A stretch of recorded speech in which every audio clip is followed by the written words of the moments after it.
سلامونه او نیکې هیلې. نن په دې لنډه ویډیو کې تاسو ته پولیټیکل آیډیالیزم یا پولیټیکل آیډیالیزم ان انټرنیشنل ریلیشنز باندې لنډ معلومات شریک کوو. د اول نړیوال جنگ چې په 1914 نه تر 19 نومبر 1913 پورې دوام وموند، په نړیواله کچه باندې ډېر غټ بدلون راوستلو.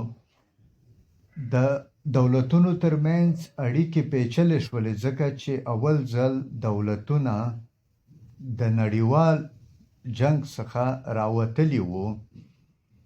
نو په دې بابت د پولیټیکل ساینټیسټانو، ساینسدانانو او د نړیوالو اړیکو څېړونکو او واکدارانو دا احساس وکړلو چې یو داسې اکیډمیک ډیسپلن پکار دی چې په هغه کې موږ د نړیوالو اړیکو جاج واخلو، څېړنه یې وکړو. نو په دې بابت په 1919 کې د انټرنیشنل ریلیشنز اکیډمیک ډیسپلن بنسټ کېښودل شولو.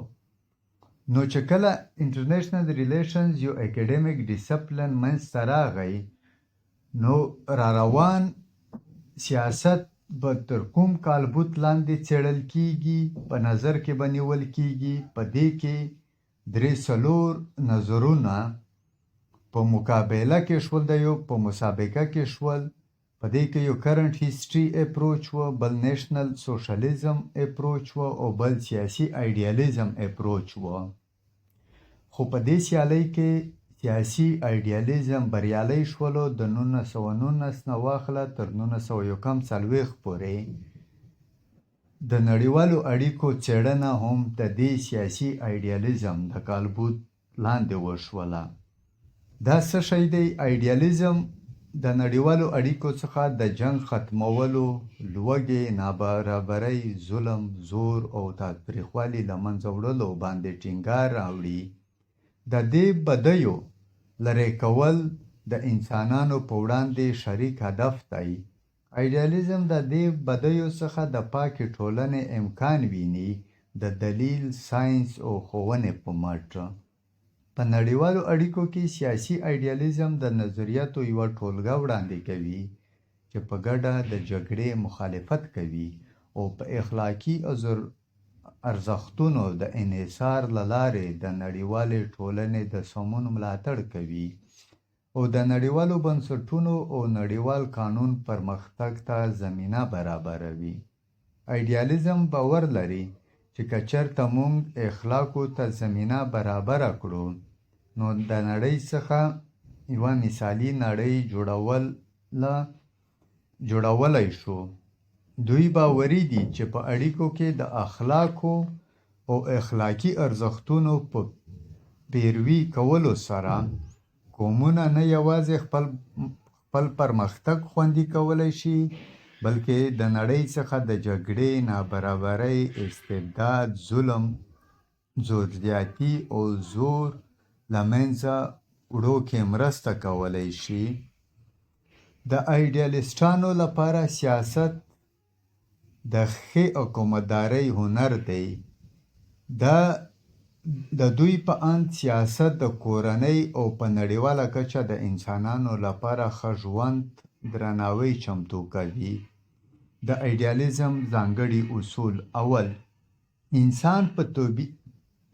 انسان په طبیعي توګه ښه او د ښو اعمالو وړ دی. دویم، د انسان سوکالي او د تمدن پرمختګ د ټولو آرزو ده. دریم، بد انساني چلند د خراب چاپیریال او خرابو ادارو له کبله منځته راځي. د دوی په نظر دا خراب ادارې د ځواک سیاست یعنی پاور پالیټکس،